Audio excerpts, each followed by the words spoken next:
Welcome, beloveds. We are welcoming you to our Reiki Distance Healing Clinic for November.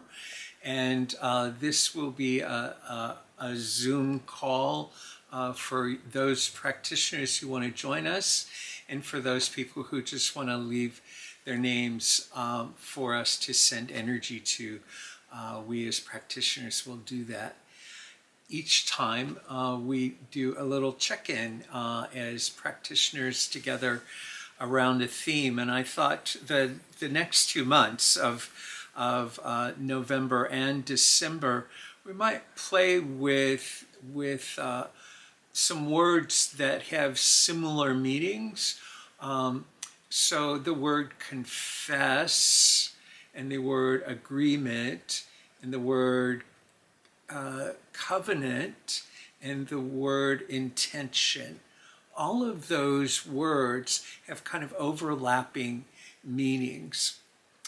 So certainly in Reiki is just an agreement with ourselves and with the universe to propel energy, to offer energy, to send energy to whoever across time and space might need that energy, and that energy will do whatever it needs to do. So that's an agreement, that's a covenant.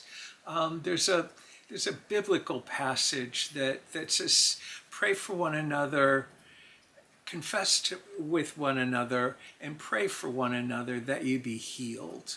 And the word confession actually is like the word agreement. So agree that you're missing the mark, or agree with the truth that will set you free.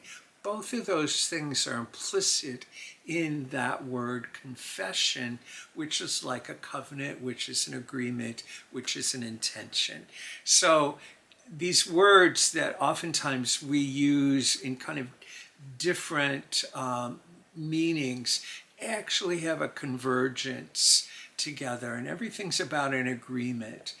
My thought as we muse and check in about how the agreements that we're making in our world, my first thought for this video was about how many agreements are being broken that we have assumed over the years.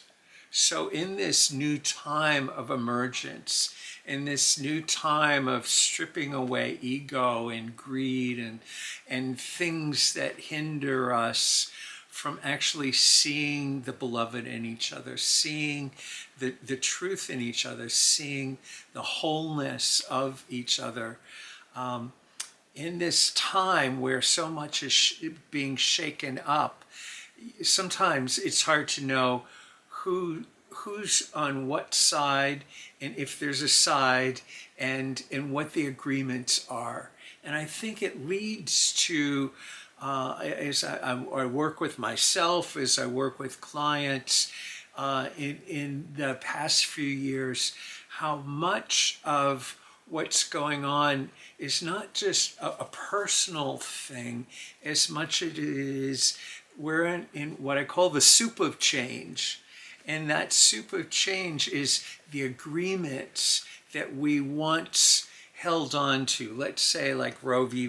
Wade was an agreement that we in the United States for 50 years believed was the way for people to regulate in women and birthers to regulate their bodies as they needed to for their overall health and well-being.